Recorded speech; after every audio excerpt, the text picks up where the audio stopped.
Hello and welcome back to MacStories Unwind. I'm John Voorhees, and with me is Federico Viticci. Hey, Federico. Hello, John. How are you? Oh, I'm doing well. I've got some nice smells in the air here because I'm cooking in my Smells. slow cooker. Oh, All okay. right. Okay, we need to talk about this. First of all, I have no idea what's a slow cooker. Okay. Like I've heard the term. Yep. I don't know what it actually is or does. So a slow cooker is an electric kitchen device appliance that is. They come in various sizes. We have a fairly large one. It's kind of oval shaped with handles on the ends. Okay. And a lid and a top. And inside fits like a ceramic pot. Okay. And it has really only two settings, like low and high.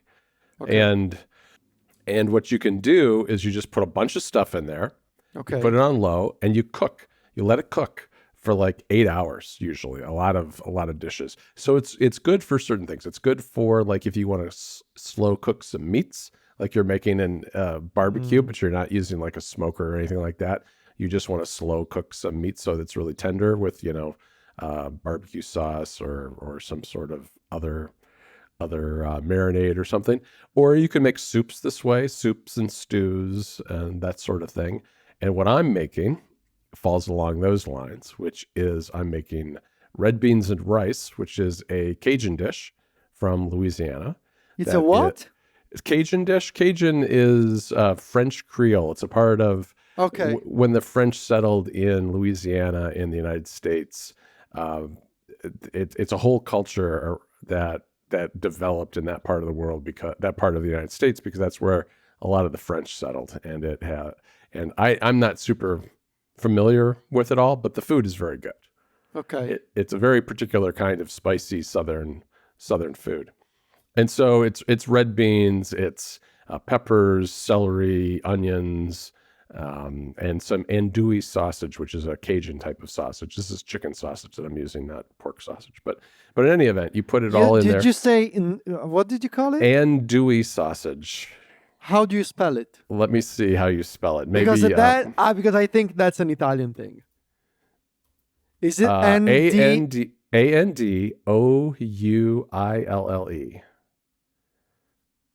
Is that a spicy sausage? It is, yeah. I am convinced that is the Americanization of an Italian thing that is called nduja, and it's spelled Nduja. Well, that sounds very similar. I agree. Yeah. I agree. It could be of similar heritage. What's that version? Andouille.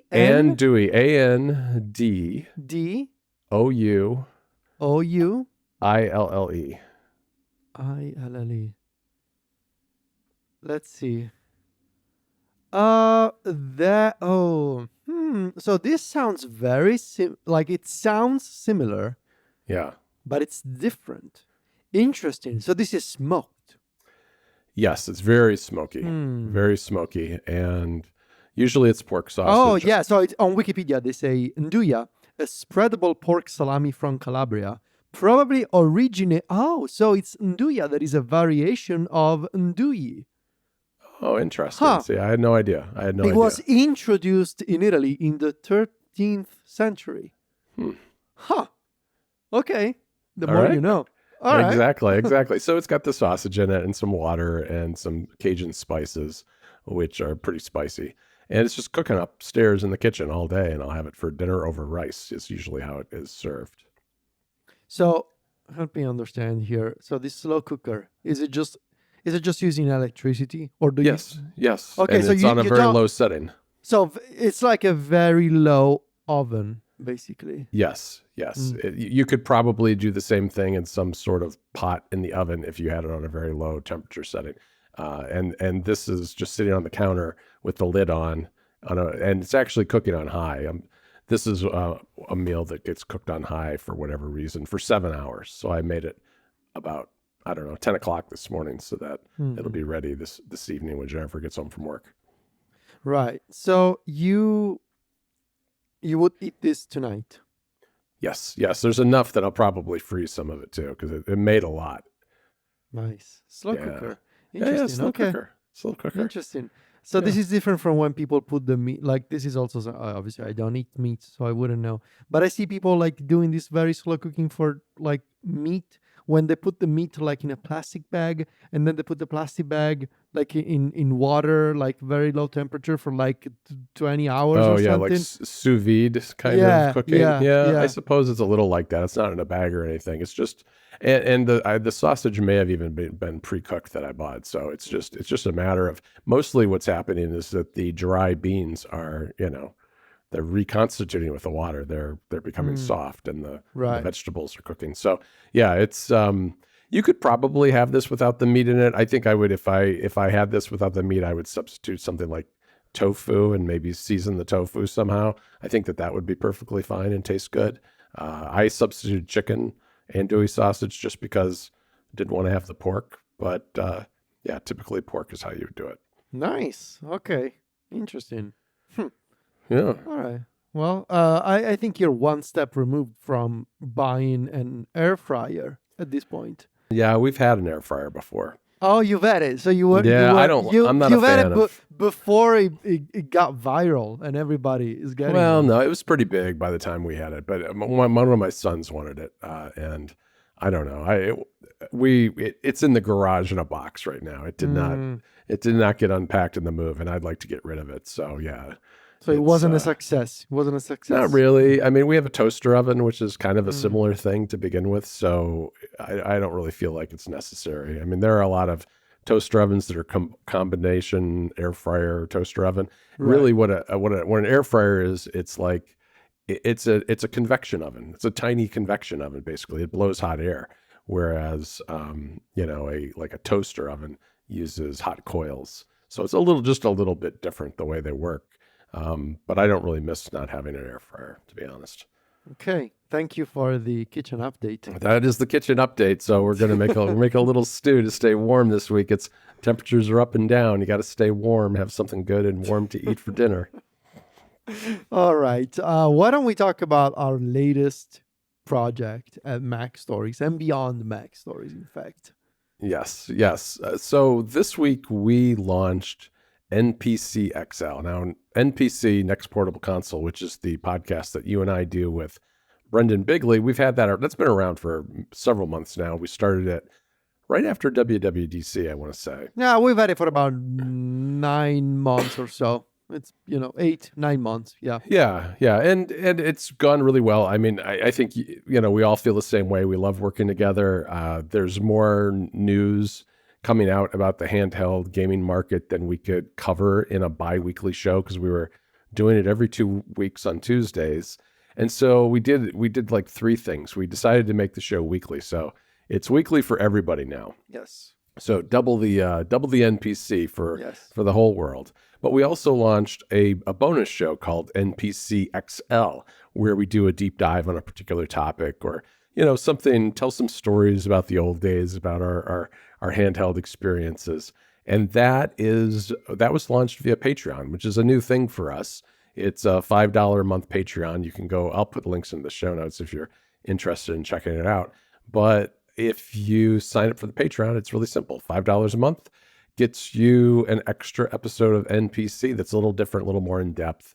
It has some of Federico's crazy experiments in it too. I'm sure that Brendan and I we're going to have to, I don't know if we could ever one-up you, Federico, but I think we're going to have to jump in and have some of our own crazy experiments. It's, these experiments, it's always a work in progress. It's always a cycle that, you try something and then you move on to the next thing. And yeah, I mean, this industry, this handheld space is changing so frequently and so quickly. You have your established players, like a Steam Deck, like a Nintendo Switch, obviously, and those usually stay for a long time. Sure. But along those companies and along those devices, there's a whole ecosystem of equally big companies they're like Asus or Lenovo that, however, are hungrier than Nintendo and Valve, and they're releasing more hardware on a more frequent basis. And then you have your like, I don't want to say lower tier, but like companies like Embernic, like Retroid, like Aeon.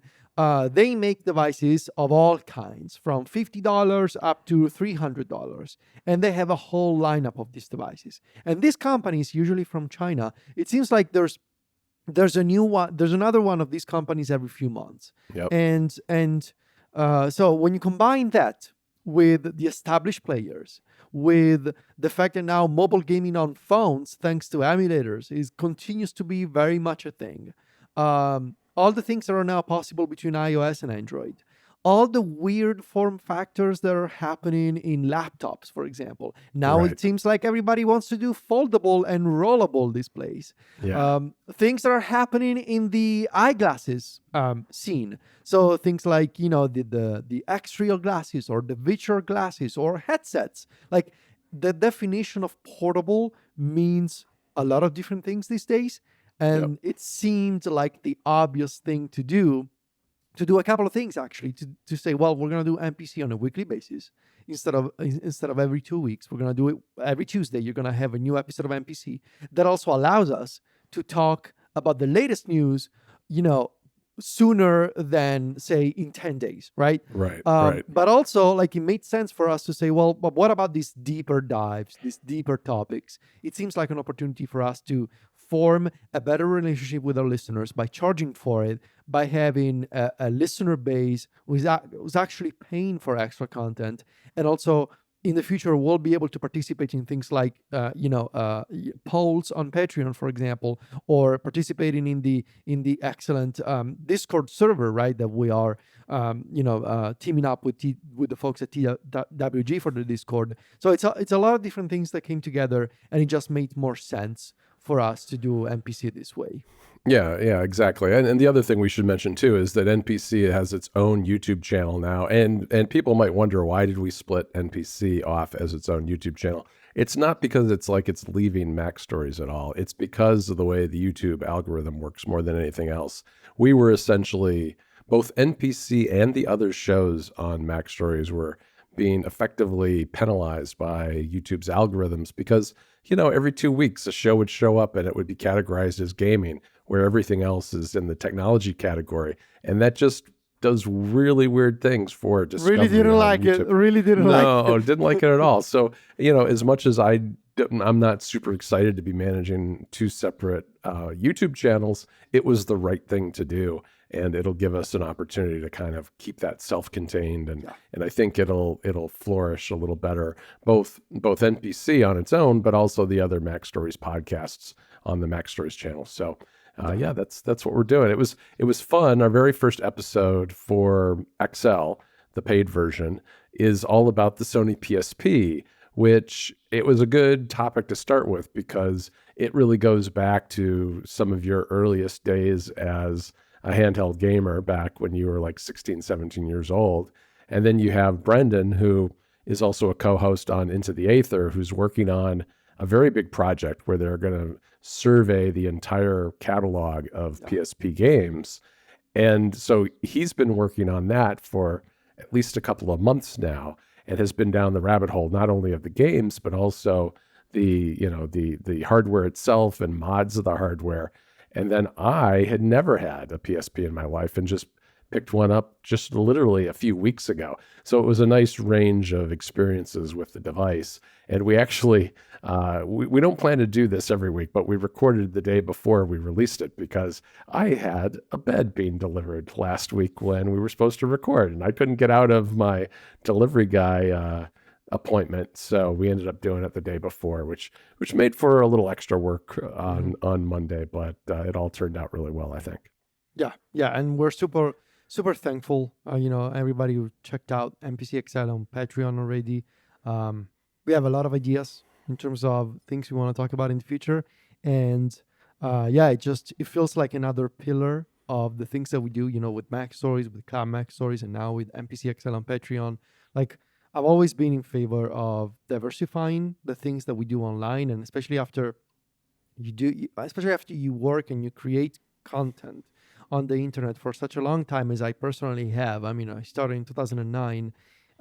Diversification is the only way to survive. I'm a firm believer in that, and this is another point where I feel like right now in my life it's it was about time to try something completely new, something completely different, which doesn't mean that the old thing is going away. It just means that I now have more work to do. Yeah, we're But very it's good at giving exciting. ourselves. Yeah, we're very good at giving ourselves more work to do. Yeah, it is Yeah. exciting, and I feel really good today because as we record this, we launched it yesterday, and the push to get something launched, that last bit is always hard and stressful and tiring. And I always have the jitters the night before a big launch because you really, it's very true of the internet. You only have one chance to get it right, and I think it went really well. So thanks to everybody who has checked out the show in the past. I encourage everybody who enjoys NPC to go over and subscribe to the YouTube channel. We'd really appreciate that. Yeah. And go over to Patreon. Just check out what we've got over there. And don't miss the Discord too at TWG. It's a wonderful place full of a bunch of creators doing all kinds of incredibly interesting podcasts. It goes far beyond NPC. This is a Discord that's been around for a long time with a lot of great people in it. So check it out. We were over there yesterday chatting with them. All right. We should get to picks. And I understand that you have been a bad co-host and you Yes. have been Wow, working and not. Why you're putting me on blast here? I am. I haven't been able. I haven't watched or listened to anything new. That's my problem. Yeah, I'm not far behind you, but I did start a new show over the weekend, which is if people remember, I asked about Day of the Jackal Yes. and another show last week. So Jennifer and I started watching Day of the Jackal over the weekend, which I think came out last year. It's on Peacock, and it is produced, I think, in collaboration with Sky, which is one of the British, TV producers, I guess. In any event, the Day of the Jackal is. There's a book by Frederick Forsyth, and he wrote this book back in the 70s, I want to say. And this is a modern adaptation. It's not really, I don't believe it follows the book at all, but the Jackal is an assassin for hire. And he lives this kind of posh life in the hills of Spain with his beautiful wife and their newborn child. And they have all these friends and neighbors, but he gets called off to work a lot. And he has a very suspicious, very, very secretive about what he does for a living. And that's because he's an assassin. And one of the first scenes, I won't give away where the show's going, but one of the first scenes, he assassinates a political figure in Germany. Okay. And he shoots this guy in the head from over 2 miles away. So Wow. Good 3 shot. Okay. 3+ kilometers, something like that. And that's the thing is that like the British Secret Service starts investigating this because they think that there's a British connection between the gun and this person. They don't know if he's British or not at the beginning. And so they've got MI6 investigating the assassination in Germany, working with the Germans. And then you have other things starting to happen along the way. And so it's a game of cat and mouse, kind of your typical thriller spy type of show. But it is really fantastic. I mean, we've watched, I think, 4 of the episodes so far. I'm not exactly sure how many there are. I assume around 10, 12, something like that. But in any event, it's really good. And if you have Peacock, I know is one of those things that a lot of people don't subscribe to. I was able to get a good deal for a year on it. And so we've got it right now. But I think this is one where if you sometimes dip in and out of these services, it would be worth signing up for a month and checking it out because it's very good. All right, Federico. Well, that's it for Day of the Jackal on Peacock. I want to leave people with an Unwind Deal. I'd like to try to do these a little bit more frequently. We've done a few in the past, but I was looking around on the Apple TV and saw that one of my recent picks, which was Alien Romulus, is on sale. It's down from $20 to $10. So that's a pretty good deal if you're a movie collector and you like the Alien series. I thought that was a really great movie. Yeah. And then there is also a bundle that includes that movie plus the original Alien movie for just $12. So you have $2 more and you can get not only the most recent one, but the oldest one. And I think the classic, none of them have, in my mind, have ever topped the original. So I think that bundle is a pretty good deal to check out. That's it for this week's show, Federico. We will be back in another week. You can find us at MacStories.net. You can find us on the NPC YouTube channel. We are also on social media. Federico is at Viticci. That's VITICCI. And I'm at John Voorhees. JOHN VOORHEES. Talk to you later, Federico. Ciao, John.